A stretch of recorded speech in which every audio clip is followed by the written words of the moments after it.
everyone, and welcome to the On Seagal podcast. I am one of your hosts, Chris Dashu. I'm joined, as always, by my good friend. He is all the way on the West Coast. They call it the best coast. The one and only. Hello. I've been wondering where Craig Sheffer has been, and god damn it, I got my answer. He's breeding in the night. If he could figure out which hole to stick it in. On this episode of On Seagal, we're talking about 2016's just like shitty titles at this point. Like these 2016 movies have the lamest, most generico sounding titles, along with the titles of the characters' names are bad, but my god, the movie's names are worse. On this episode, we're going to be talking about 2016's Code Honor. And tell me that doesn't sound like a knockoff of like Navy SEALs. Call of Duty. Yeah, you would think like a military Navy SEALs kind of action flick, but no, nothing exactly. Boy, I didn't even think about that. Yeah, so ladies and gentlemen, this film is directed and written by one Michael Winnick. It stars Steven Seagal. At least that's what the box says. At least that's what the trailers would lead you to believe. But it's actually a story focused more on one Craig Sheffer. Yes, your lead from Nightbreed, and he is a cop, a former military guy who's searching for Steven Seagal, who is a vigilante who is taking out the trash in, I guess, LA, a crime-ridden LA, and he's a one-man vigilante squad looking for love in all the wrong places, including alleyways. I mean, he's just the term he's a wrecking ball is what I would call this, because he is literally a human death machine in this movie. And it gets to the point where he's just like killing people with wanton abandon, women included, which again, questionable kind of motives when we get to the Steven Seagal character. But Trevor, we'd never seen this movie before. Neither one of us had. So I want you to give me your thoughts. What did you think of 2016's Code of Honor? Oh, good God. Right. That was my response when we got to the end of the movie. I was like, we're going to have so much to talk about. I mean, I think it owes Fight Club some revenue. Sixth Sense, maybe, just like pulling out the fucking pulling out the stops right at the end. Yeah. God, what a fucking joke, right? Craig Sheffer he deserves shit, man. Does he though? Because he knew what he was getting himself into. Yeah, I guess you could say. Can you imagine being the lead in a movie where the other actor, who's the psychotic version of you, is the one billed on the poster / the box? Yeah, I mean. Yikes, right? That's fucked up. I mean, when your biggest star besides Van Damme is Louis Mandylor and Craig Sheffer, you got problems. I mean, Louis Mandylor. And as much as I love Louis Mandylor, I love Costas. Me too. Awesome. Yeah, I'm a fan of both of them. They're both. Yeah, the Mandylor brothers are both of them. Yeah. I mean, he's the film starts out with like this drug deal going down, like factory parking lot or whatever. Right. Yeah. Right. And nondescript parking lot out in the open. And then you see Seagal on the rooftop with a rifle, and basically he's the best shot there is. Right. Because he never fucking misses. Nope. Oh, by the way, can we talk about the blood effects? You mean the after effects? Oh yeah. The terrible after effects. This movie couldn't afford. This movie couldn't afford squibs. This movie could not afford squibs. So like, we'll just add it in post. They went to fucking Microsoft Paint. But the thing is, like, this is what I expect. We talked about on the Culture Cast recently. We talked about the Three from Hell or the Firefly trilogy, and in Three from Hell, that Rob Zombie movie, he uses those After Effect blood effects, and I was just like, what the fuck? Rob Zombie doesn't have a budget to deal with this. I expect it here. Like, I'm not surprised here because it's, these movies are made on like what I imagine is a shoestring budget outside of the fact that they have to entice Seagal into being in them somehow. To paraphrase the director of Swingers, Doug Lyman, the budget for this one was probably what the movie, Navy SEALs spent on their catering budget. Right. Yeah. I mean, that's essentially it. Like that's something like that. Yeah. That's where I don't know why Navy SEALs went. That's where I come in with this movie. It's like I have seen better kinds of these movies. Yeah, this is the action movie version of I've never seen an action version of this. Yeah, dude. Have you? Like this twist, the twist. I mean, it's a very poorly done twist, but it's a twist that I have not seen done in an action movie. No, before. I will give that credit. I have not seen this before. But unfortunately, it was spoiled because I had already watched a review from one of my favorite online reviewers, and I had seen that because I was watching the film, I'm like, have I seen this before?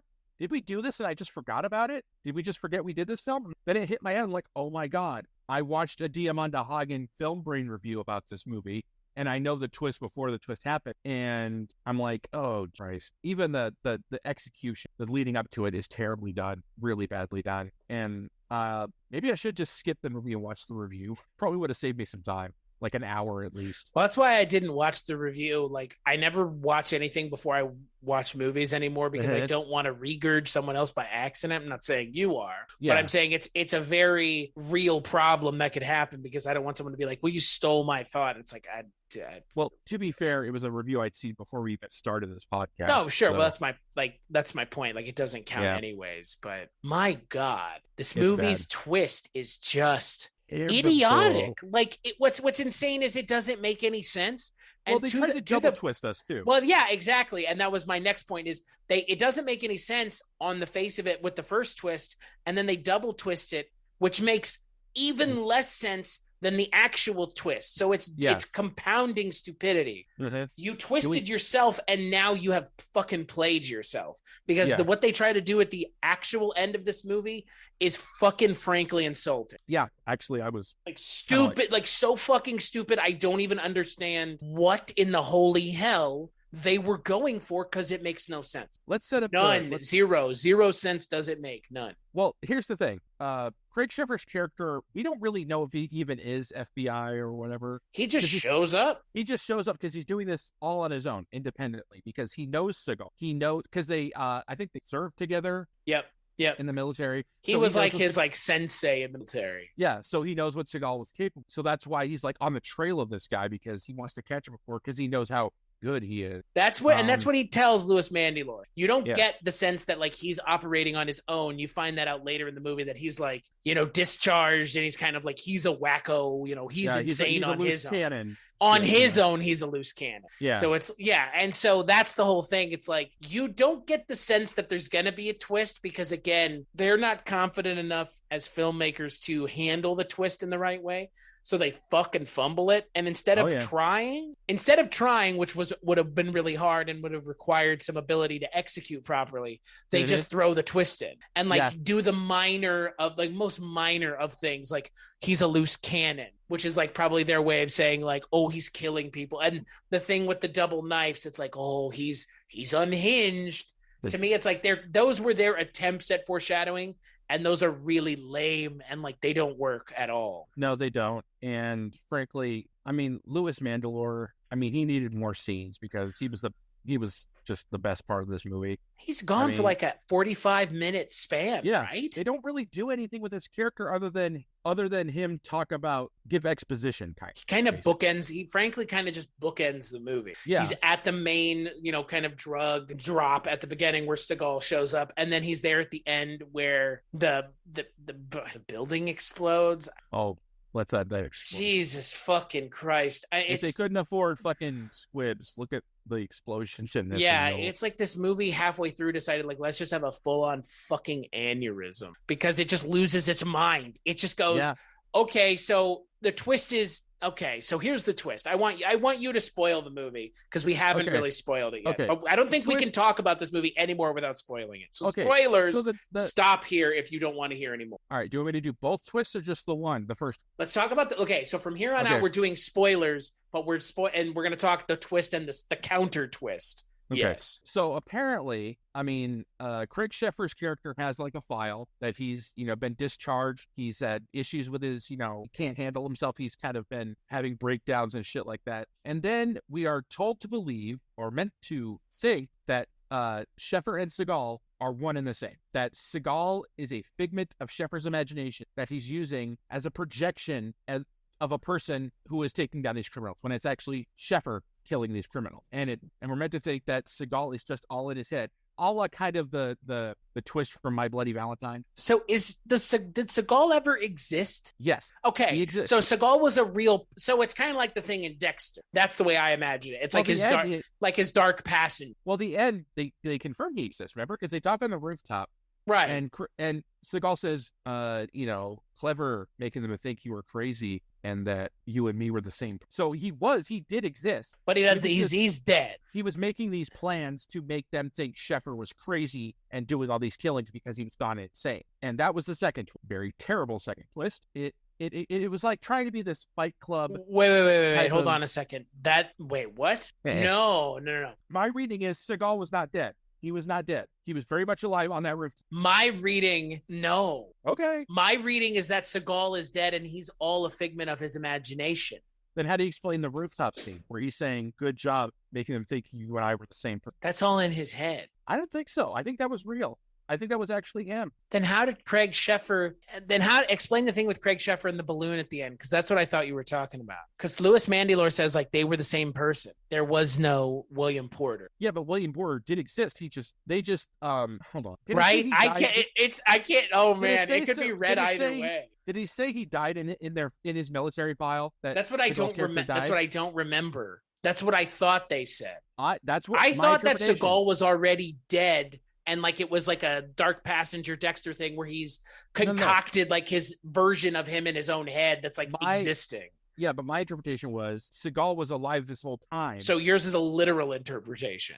Well, basically, because when they watch the video, because there's one scene where Sheffer and Seagal meet in this like nightclub, dance club thing, and Seagal tells him, there's a bomb under your sheet. If you get up, this all goes up in smoke. And the video camera very coincidentally or fortuitously has where Seagal's supposed to sit has something blocking the camera. Right. You can't see Seagal, so you don't know if he was actually there. So Craig Sheffer, they call him the bomb squad or whatever, and Craig Sheffer is like, wasn't there like a shootout where he's trying to stay seated in the chair while he's fucking Seagal, all that shit? Yeah. And then it turns out, there was never a bomb under that chair. Right. No, Seagal does not exist is my point. Or Seagal was fucking with him. No.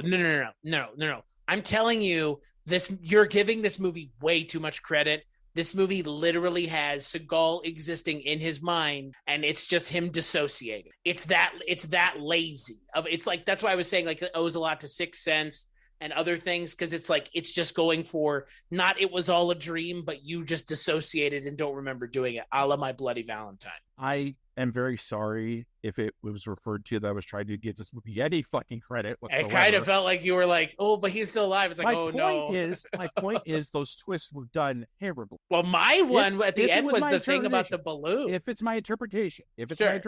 Well, they're done terribly either way. Yeah. And the building explosion at the end is terribly done. The helicopter taking him is obviously CG'd at the end credits. Oh my God. This whole movie's a fucking mess from frame one. This is, you know what? It's almost kind of so bad it's watchable in that kind of way.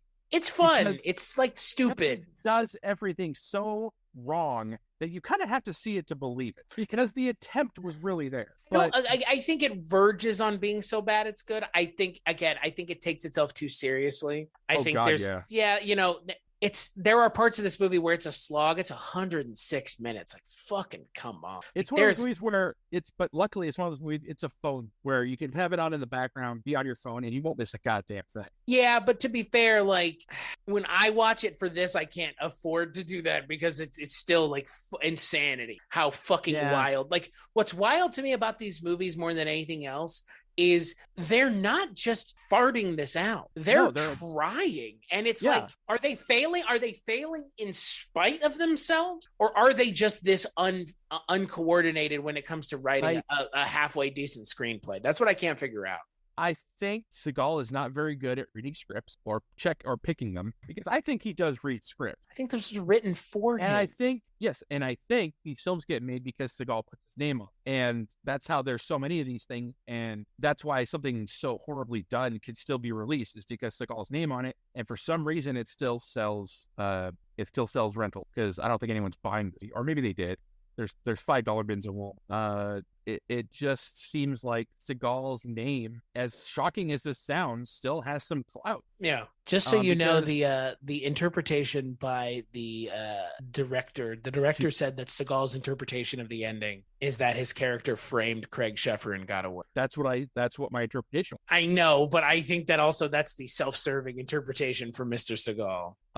Because the movie makes it pretty crystal clear that the other interpretation is a valid one. Well, we've said before, Seagal can never died. Right, he can never win. Right. Which is executive decision was an exception to the rule, but he wasn't. I mean, his build is those trailers for that movie make him seem like the lead. He was Warner Brothers' golden boy for a good decade. Yeah.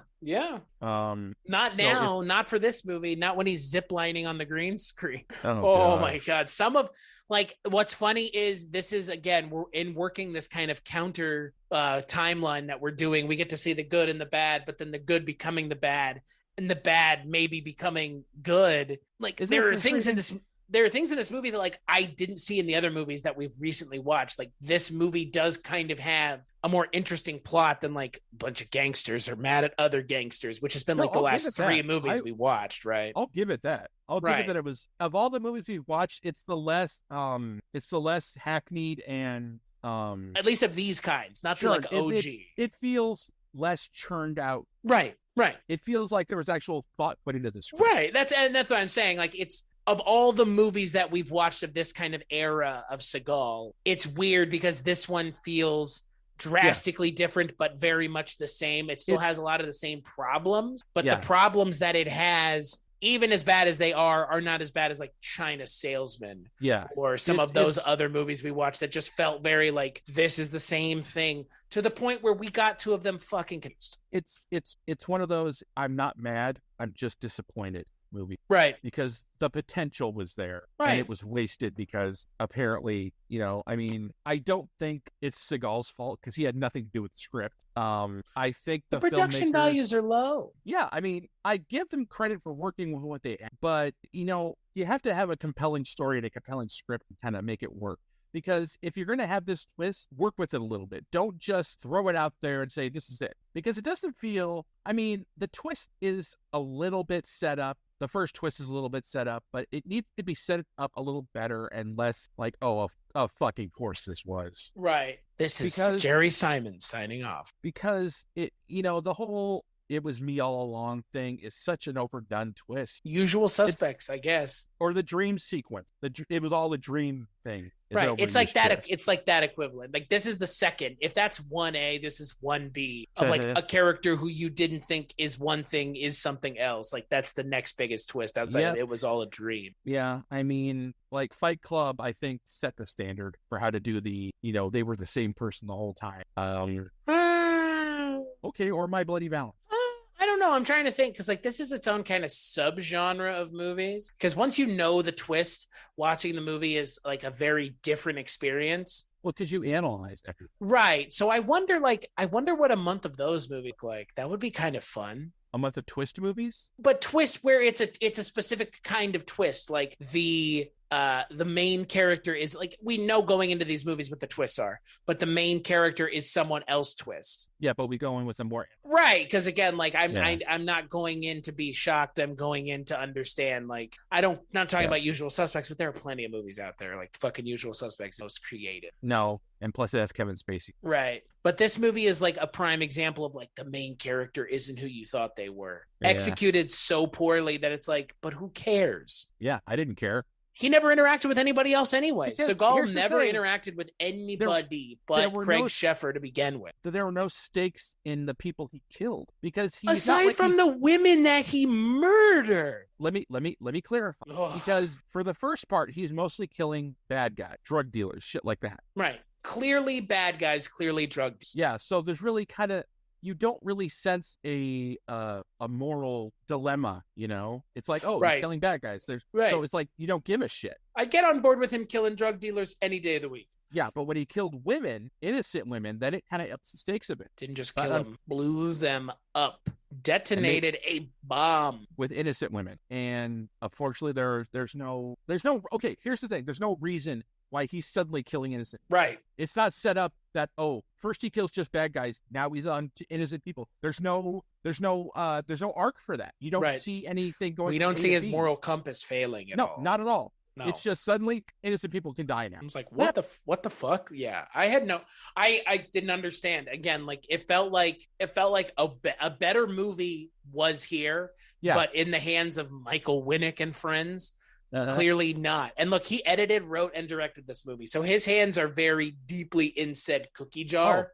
it's all in his hands. Yeah.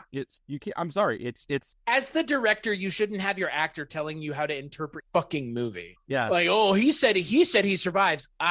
You're the director and you wrote the fucking movie, man. Does he survive or not? Have some balls and say you fucking die. Live with it. I wonder if Seagal is the reason why it feels wishy-washy and there's two interpretations. I wonder if Seagal is the reason that there's that one scene at the end with them on the What rooftop. about the balloon thing? The thing with the balloon is what pissed me off.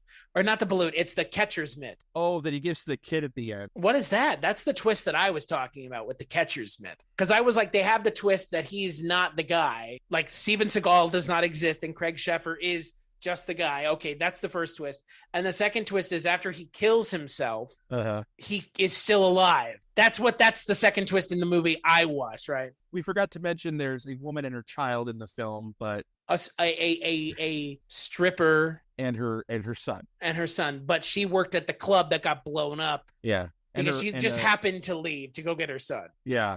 Yeah. And I'm leaving to go get my son. Can you cover my shift for me? You're about to die. How much does she even factor into the film? Well, that's Craig Sheffer, like, protects her, but again, like, what she knows is unimportant. Ultimately, everything that happens in this movie is unimportant because it boils down to Craig Sheffer was Steven Seagal all along, and you don't know that. And so the entire pursuit by Craig Sheffer of Steven Seagal's character is a plot line that has gone nowhere because he was him all along. And that's the entire movie. The movie is not about Seagal killing drug dealers. It's about Craig Sheffer protecting the stripper and making sure that he catches Steven Seagal, who happens to be him. And I'm sure if we watch the film again and analyzing it, we would see things in the film that would have the twist make no fucking sense. I watched it twice just to make sure, and there are plenty of things. That's what I was saying. Like, it's such a lazy twist because they didn't do any of the successful foreshadowing.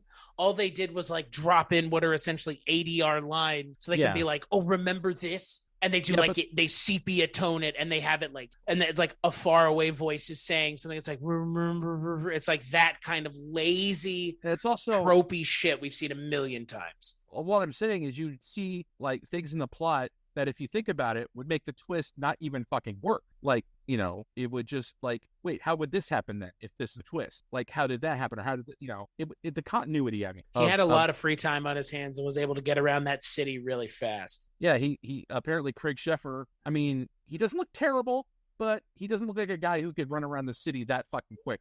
Also, don't forget that Steven Seagal is like standing in the crowd at one point at the explosion of the strip club, and like people would have seen him, but nobody nobody did. It's like it's just like logic, like massive plot holes, massive logic holes in a movie where they had to make those logic holes be like they had to just not address them, because if they did, like, the movie falls apart immediately. Well, this is the thing about twist, is that it's not just something you can throw in a film to throw people off. You have to make sure it's very carefully and methodically planned out, that there's nothing that I can say, wait, if this is the twist, why did this happen? Or why did this happen? You have to make sure those holes are as close as you can get so the twist can make sense, and the twist can actually be, oh, you know what? Now that I think about it, that does make sense that this happened, or that this is why the twist happened. Don't just throw a twist in to try to be clever. You can't, it doesn't work that way. Or to cover up a failing of the movie's like finale. I mean, I do believe they had this twist in mind from the start. The problem is they thought they could get away with it no matter what they wrote around. They just had to add some things like Craig Sheffer is crazy and shit like that, and Seagal was killed in action or something to like think they could make it work. But you need a little more than that to make the twist believable and acceptable. Like, oh, okay, I'm satisfied with it. You know what I mean? Yeah, no, I agree.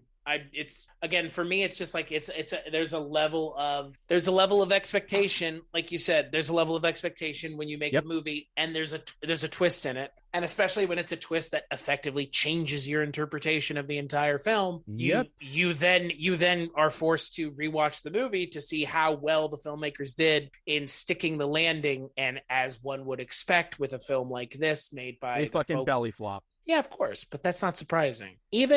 Even filmmakers who are good at what they do fuck up all the time. I was not a huge fan of Shutter Island because I feel like the twist in that movie was telegraphed from like scene one. I'm also just not a Leonardo DiCaprio fan. Unfortunately, I've never seen Shutter Island, but the twist was spoiled for me anyway. What's the twist? The twist is pedestrian. What, the fact that he was in the asylum the whole time? Oh, wow. You can suss that out from like pretty early on. You know what I mean? Like, and I'm not saying because I'm like some smart guy. I'm saying if you're a movie goer who is engaged, like I know you are, because you wouldn't be doing this if you were just giving half of a shit about movies. This is not easy to sit and critically watch a Steven Seagal movie and find things to talk about critically, because for one reason or another, these movies in a lot of ways don't deserve it. We're putting in more effort than they put in to make it, to be critical about it. When it comes to twists, I mean, there have been times where I kind of figured out a twist, and there have been times where it was ruined for me before I even saw the twist coming. The Sixth Sense story. Did I ever tell you that story? Okay, I went with my mom when I was 19. We went and saw The Sixth Sense in the theater, right? As we were watching the film, in the middle of the film, she leans over to me and whispers, "I think he's dead." And I'm like, for a second, I thought she meant Haley Joel Osment's character. Then I'm like, oh, you mean Bruce Willis's character? And I spent the whole rest of the movie thinking, you better not be right about this. You better not be right about this. You better not be right about this. Turns out, she was fucking right. He was dead the whole time. Did she know? And my mom, she knew. She told me. She's like, I think he's dead. No, did she know ahead of time? No, she didn't. So she called it. She called it. She called her shot Babe Ruth style. And she was like, well, how did you not see that coming? Nobody else but the kid was interacting with it. You don't see him talk to anyone else but the kid. And I'm like, God damn it. How did I miss that? Frankly, because most of the time that twist is done, it doesn't land. So you don't assume anybody's going to try it. Well, and plus M. Night Shyamalan wasn't necessarily known for twists at the time. And he wasn't really known for much at the time other than ghostwriting She's All That and this one movie with Rosie O'Donnell. Forgot what it was called. I'm good already. I can pass on that one before we even figure out the title. Oh yeah, he wrote Stuart Little as well.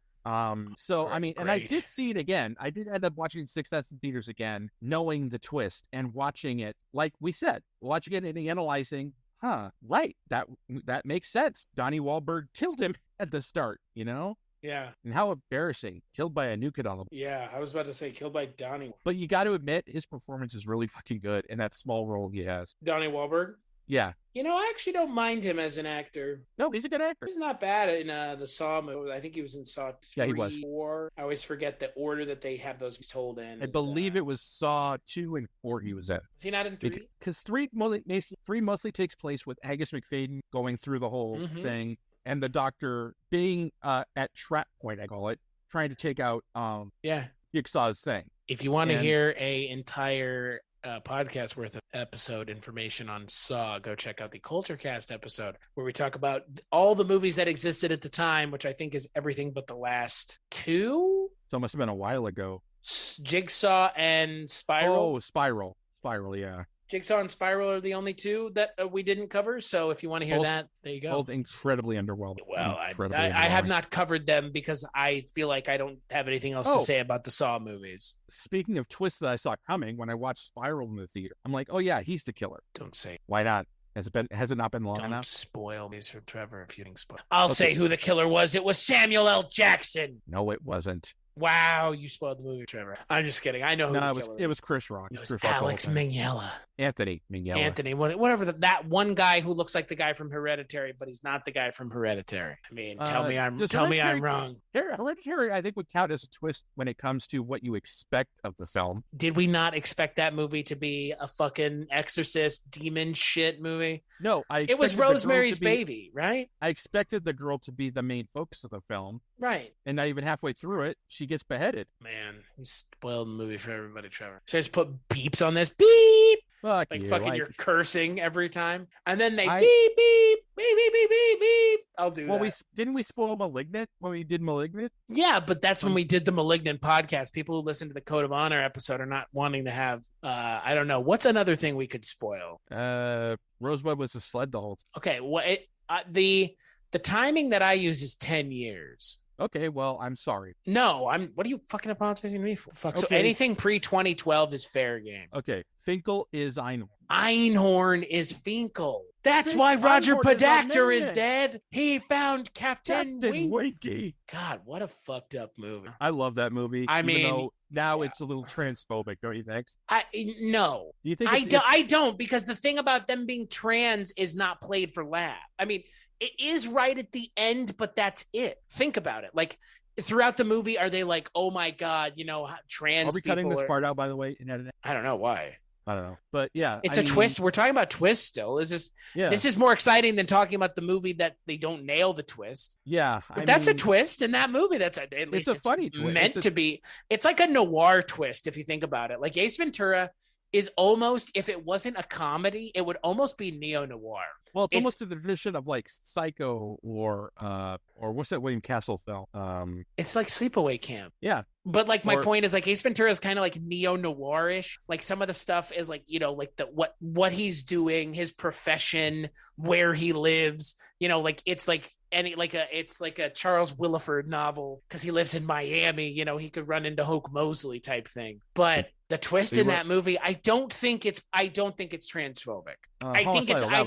I think it's in poor taste, but I think that's always going to be in poor taste, that twist regardless. Yeah. I mean, that movie, I don't think it could be made. I don't think Ace Ventura. No, I know. But I mean, that was a movie you don't expect to even have a fucking. But yeah, but Ace Ventura is also not mean. He's not a mean character. No, that's the thing. He's a smart ass, but he's not mean. Right. Not which is why I say the movie's not transphobic, because like the character that Sean Young plays being, Finkel and Einhorn, like that's found out so at the end of the movie. Like, yeah, he does the thing where he's like plunging his face. That's probably the worst part. I think, because I like the Ace Ventura, well, at least the first two Ace Ventura films. The second one's great. I have not seen the third one, what technically called, did you consider it the third one? Or? Ace Ventura Jr.? Why'd you have to say the name? What am I, a pervert? No, I don't even want to think about that movie existing. Well, I think Jim Carrey's gone on record saying no more sequels for him. Wasn't he? Why not just do it?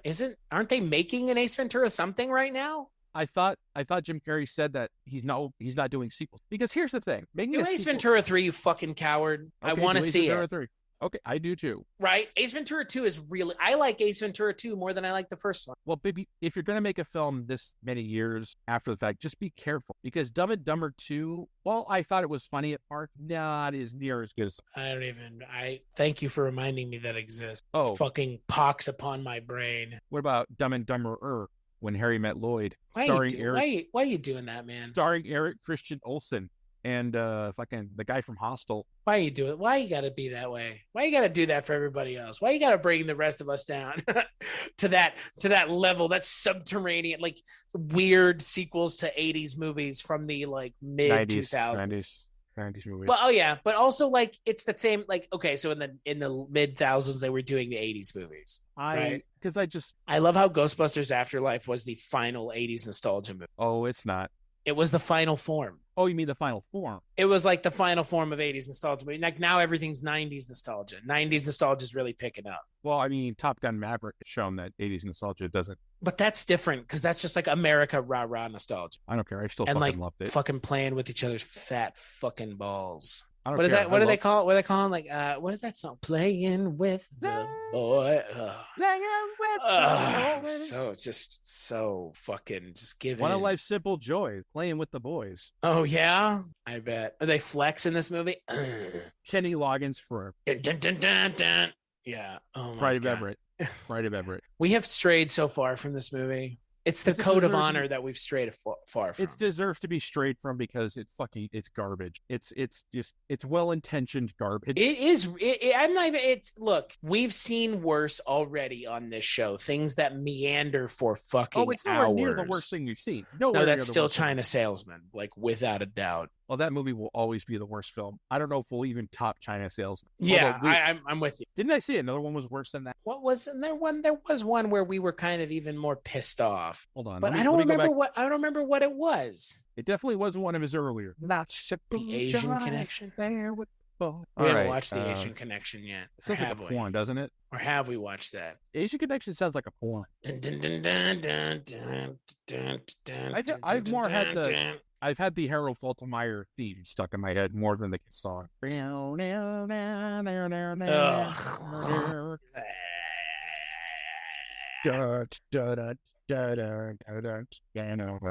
Was it The Perfect Weapon? Perfect Weapon. I don't remember. We've watched something like that. We watched something that was really bad. It was The Perfect Weapon. That was the one where it takes place in the future, and the director. Oh, he has a brother. He has a brother at the end. It turns out so. Even though Steven Seagal dies, his brother wants code of honor. Anyway, so fucking, I don't know what else is there to say about it, because there is a good movie in that plot or in that thing, but they needed to go over the script way more times before I think it was filmable. What there is to say is that this movie is a better attempt at a movie like this than we've seen so far from these kinds of movies. Trevor, where can people find you? Well, of course, you can find me on the Seagal podcast. You can find me at Twitter at MadVerdict or BadVerdict. You can also find me from time to time on the Culture Cast with my glorious co-host Chris Dashiu, and you can also find me from time to time at the Projection Booth, hosted by the great Mike White, Shark, if you will. And Chris, where can people find you? You can find me at cstachiw.com, cstachiw.com. That's my link tree. Go there for all the things that I work on. They are various in quantity and I think high in quality. So, if you're into 70s TV show or movies or weird things that go bump in the night, that's where you can go. As for this show, on Seagal.com, on Seagal on Twitter, just go on iTunes and rate and review the show. Just do us a favor. Do me a favor. Do Trevor a favor. Do Steven Seagal a favor and tell us how. Do me a favor on the day of my daughter's wedding. Yeah, do us a favor. Give us a good review, a good rating. It'll help us move up like one in the scheme of like 1,000, given that everybody. I'm surprised Seagal doesn't have his own goddamn podcast, given that everybody else. It's just a matter of time. Mean, Russia doesn't allow them, so it's just a matter of time, Trevor. Yeah, but he's in with the right people. So okay. So until then, just Stay tuned. Yeah, stay tuned to Steven Seagal.